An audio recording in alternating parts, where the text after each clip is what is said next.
Hello, everyone, and welcome to the third innings. My name is Maxwell Charles, and alongside me, as always, is my co-host and good friend Prasuk Jain. So, Prasuk, a lot to go through today. We've got upcoming tours, new series ending, listener questions, a bonus segment, and much, much more. So let's just get into it. Yeah.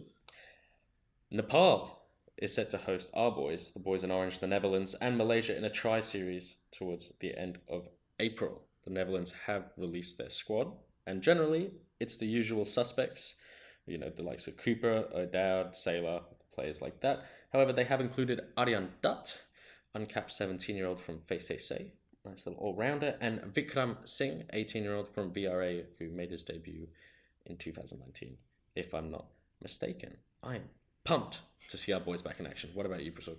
I'm pumped as well. I remember having a net with Vikram last week, and he looked in form. How'd you go against him? Get him out? He was trying to bowl bounces at me. I think he was trying to get me out, but you know me. Duck and cover. Exactly. Another plan. Well, yeah, we're very much looking forward to that. In the other part of the world, in New Zealand, New Zealand smashed Bangladesh in the first T20 they're playing. They beat Bangladesh by 66 runs. Oof. They scored a massive 210 for 3 in the first innings, in the only innings in the T20, and restricted Bangladesh for 144 for 8. Devin Conway, who wasn't picked at the IPL auction, he scored a 92 not out of 52 balls. Still any chance of a team picking him? No, like Ashwin said, 4 days too late, mate. True. Ish Sodhi with the ball, picking up 4 wickets for 28 of 4 overs. Not much to say about Bangladesh. One would have thought it's more competitive for them to participate in the T20 as compared to the ODIs, but didn't see much of any change in the team or in the gameplay from them. Yeah.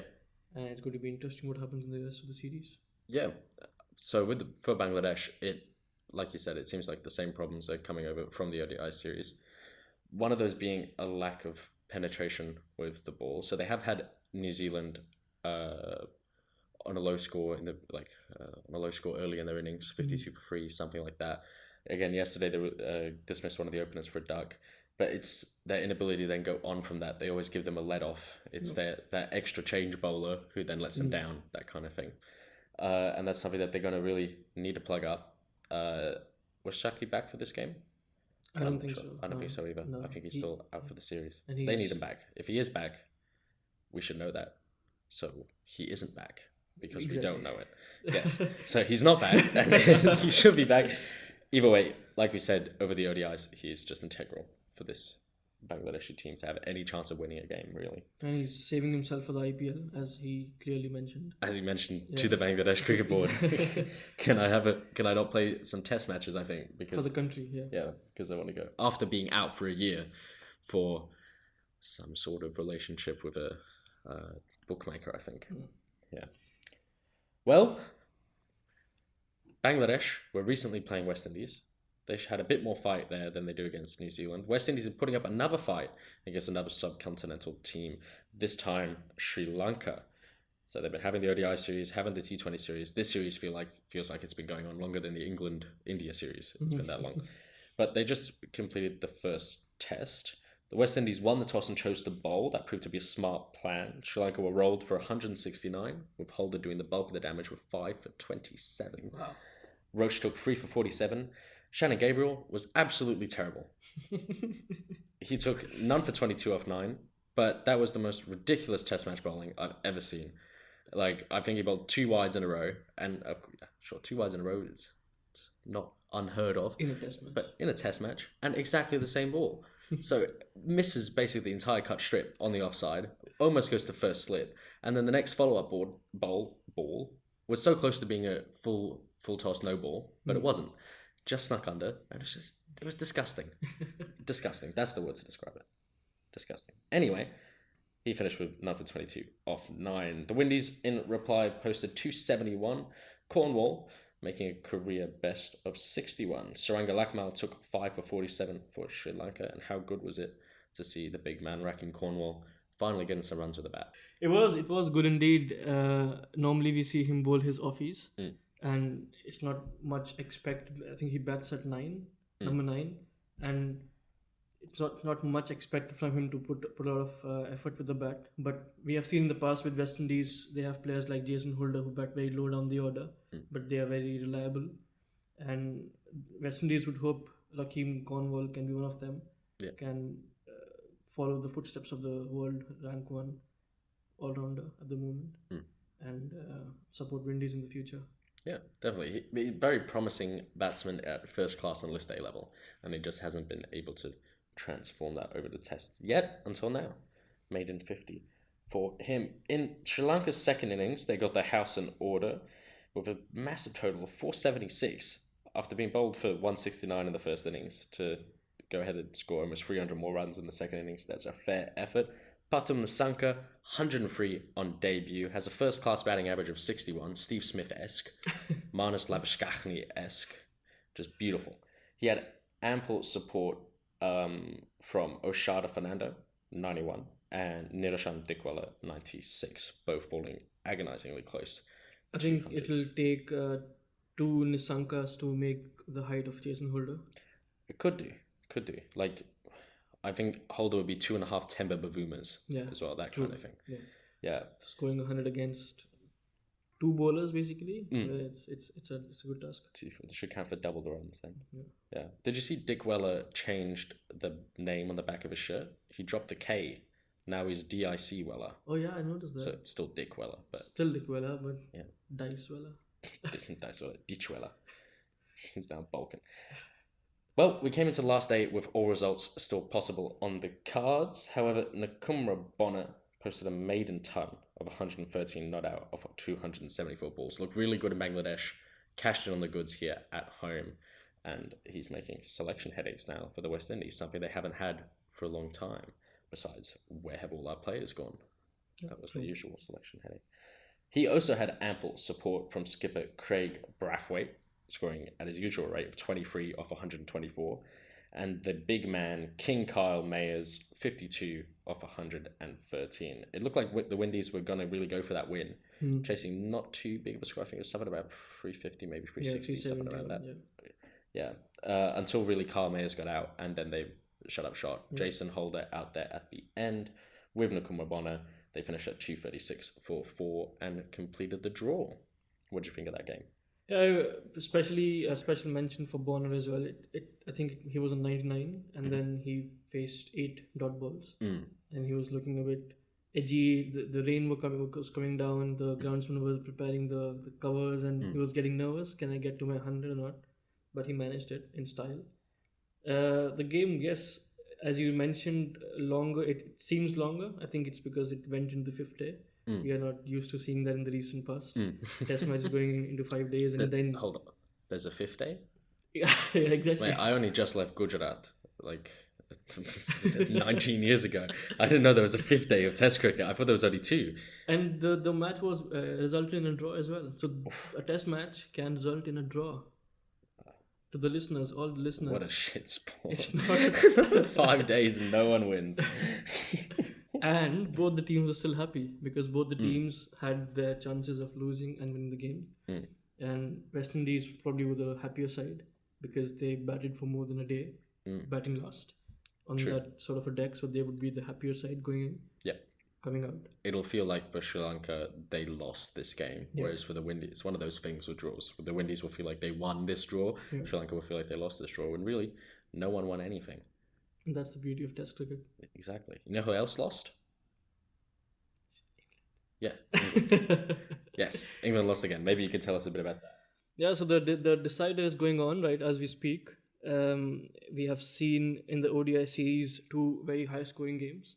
Both the teams have crossed 300 on each occasion. I think England didn't manage to do that in the first ODI, but they were bowled out in early 40 overs, so the run rate was there. The current series situation is leveled at 1-1, with India almost having the game in the bag. Yeah, Adil Rashid just being dismissed for 19 of 22, leaving Sam Curran 47 not out currently. So basically, Sam Curran would need to score a century to win this game, and Mark Wood will have to survive in order to England. So I think it's fair to say we can give them the trophy already. Yeah. to the Indians. They'll be happy. They'll be the happier side. But we have seen in this series, there were lots of ebbs and flows with the first game going into India's hands eventually. Although England had a very good start with the openers firing, and the second game was just bizarre. It was one-sided, even though the first team batting first scored a 336. It was still one-sided.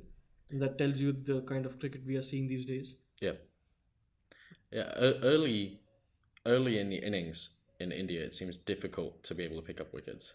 We've seen larger opening partnerships on both sides. Yeah. Whether it was today with Dhawan and Sharma, or the 2 days ago with Roy and Bairstow. Yep. Yeah, that was one of the changes we saw in the Indian batting today. The openers fired. They had a partnership of more than 100, and they at a good rate as well, because normally one of them at least is watchful, but today both of them were going for the runs. And even India couldn't manage to bat for 50 overs. They were bowled out for 329. But in the if we talk about the series as whole, we saw two centurions. We saw Bairstow and KL Rahul coming back to form, And potentially Sam Curran. and potentially Sam Curran if we see England winning there. But both Bairstow and KL Rahul would have wanted to forget the rest of the tour, and they both knocked up centuries in this series. We had a couple of 90s as well. Bairstow and Stokes 99. Loved it to the keeper. Deserves it. On the bowling front, we have a new guy in the Indian lineup, Prasidh Krishna. A new Indian debutant breaking records. Another one, yeah. He broke the record of taking the highest wickets. Who even is Akshar Patel? I've never heard of him. I've only heard of Prasidh Krishna. You're from Gujarat. Don't forget that. Don't forget your roots. My Gujarats. And probably root is the reason why England is in this situation. Could have had that very important role at number 3. Also in this final game, without Morgan splitting his webbing in the second game fielding. True. It was always going to be difficult to win this series decider. A full-strength English team versus a full-strength Indian team, I'd say it's about 50-50, but in England will probably have a little bit of the upper hand, actually. But then when it comes to a slightly depleted English side versus a full-strength Indian side, I don't think England will stand a chance. I wouldn't say full strength Indian side, because we are still missing Bumrah and Shami in the bowling lineup. But India has such a bench strength right now that every side looks like a full strength side. Yeah. And again, Prasidh Krishna or Siraj in the recent past, or Navdeep Saini, they don't look like they are debutants with the experience they are getting from IPL, and they look ready as soon as they step on the ground in the international format. I'm sure that the young English players have the same experiences from the NatWest Vitality T20 Blast. Similar crowds. I think they're happy playing the IPL as well. Yeah, oh, that's true. They do play in the IPL. Well, it has been a relatively short series compared to the other series within this mega tour of the subcontinent for England. My man of the series would have to be Johnny Bairstow. Now, this is just for the ODI series, but the part of the reason why he's my man of the series for the ODI series is because of his exploits in the Test arena, or lack thereof. He put that all aside, stick to what he knows best, which is white ball cricket. That's what he knows best. It's not anyone who says Johnny Bairstow is a good Test player would have 5% of an argument, because he's an average Test player. But white ball cricket is what he knows best. He highest run scorer for the series with 219 runs from 3 innings at 73. Hit a high score of 124 in the second ODI. I think Bairstow is going to record this episode, this segment at least, because if he listened to the first 4 or 5 episodes from us, I think he listened to them. I think he did too. I think he heard our coaching tips from the VRA Zami number 12, when we have enough players to be a number 12. Yes, he listened to me, and he decided to shut up shop with his shooting gallery and burn it down for the insurance money.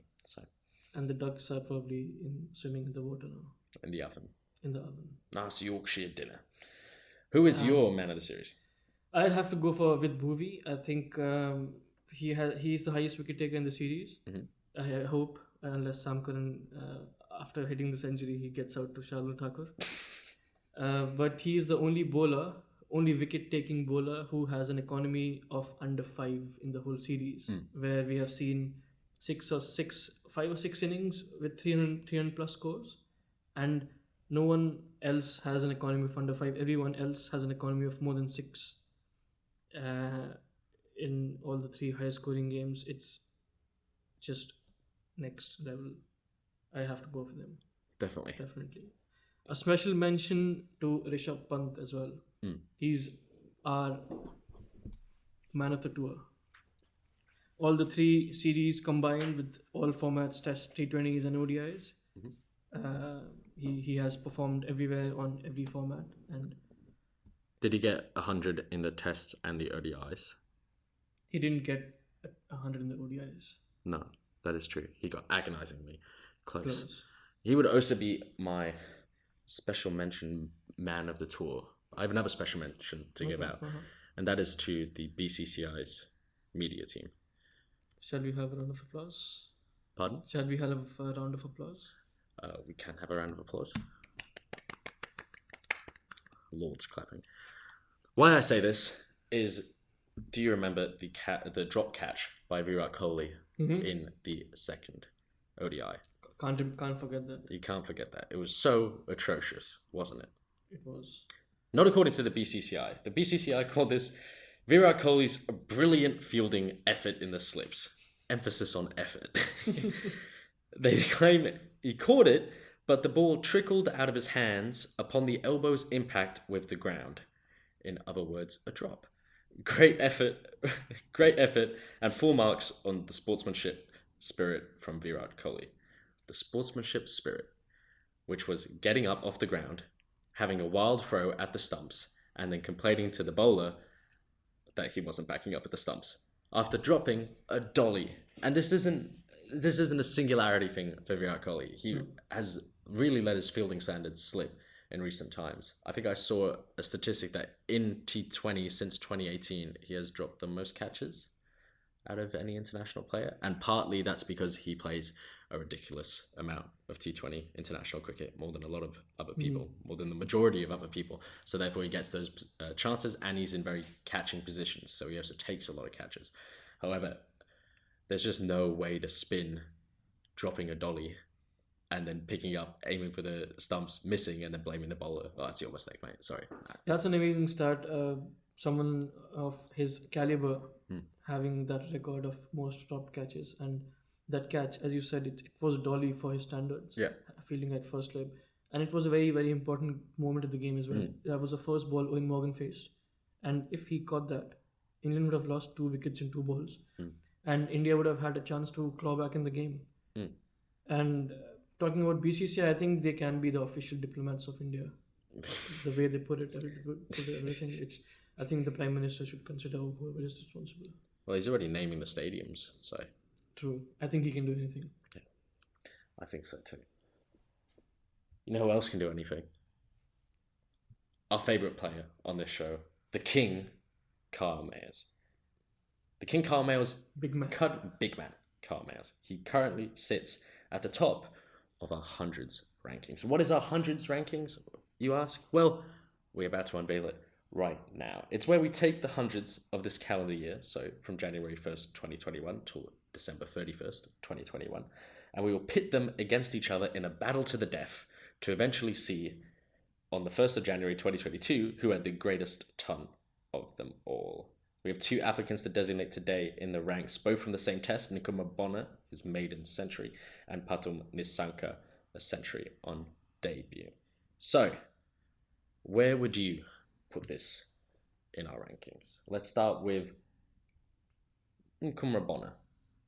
As we were talking before, it was a very special century. It was he's between quotes, he's a young West Indian batsman, and he showed the application, he showed the solidity with which he batted, and it's very good to see from a team like West Indies, where they don't have so many test games and they don't have so much of exposure as well, for someone to show that kind of an application and for someone to be of a different dimension than the usual West Indian players that are produced, like the likes of Bravos or, well, Dwayne Bravo, not Darren Bravo, but Pollards and Chris Gales and Brathwaite's, those sort of. He's a different league. He's more into the uh,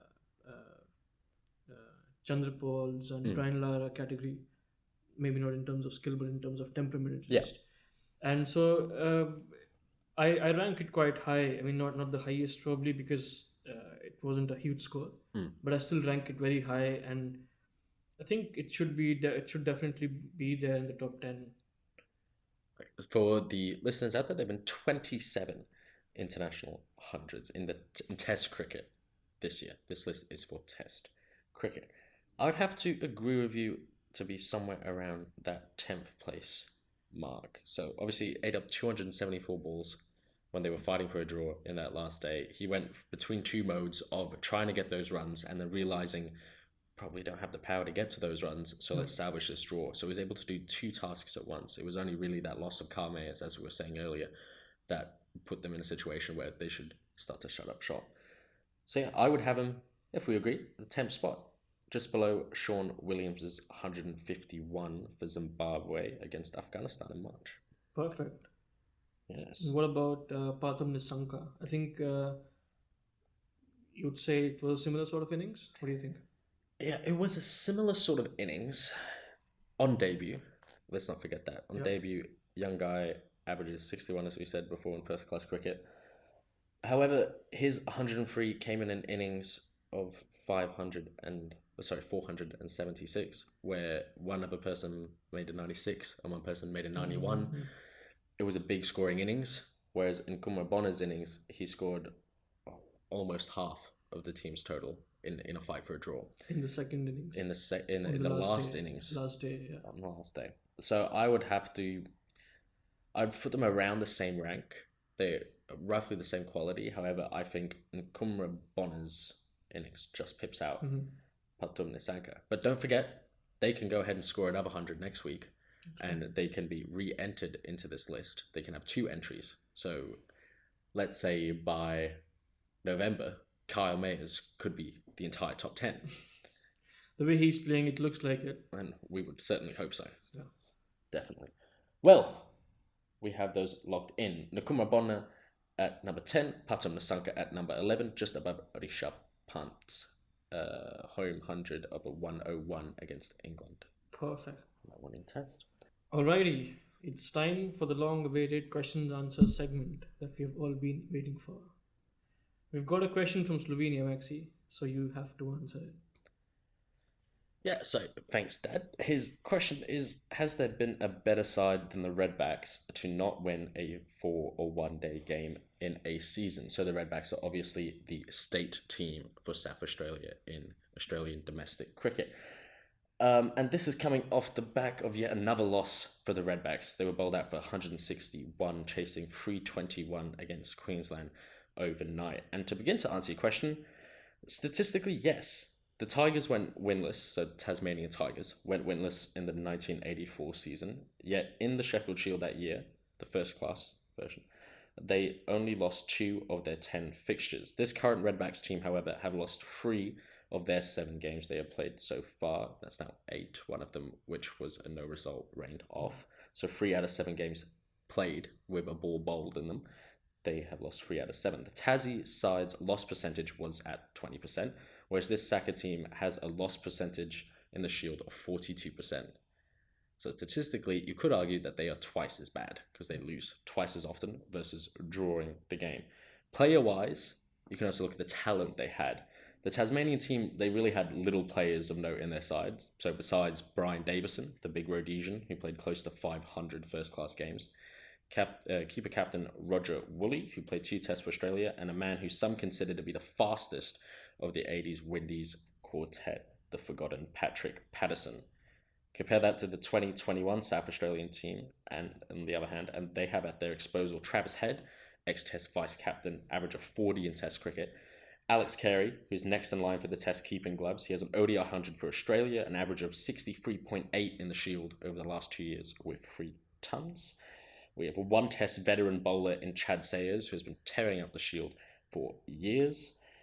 And in the white ball arena, we have the addition of Callum Ferguson, who once upon a time played 30 ODIs for Australia at an average of 41.4 before a knee injury really kicked him off. And he obviously played that solitary test against South Africa before the 2016 Hobart debacle.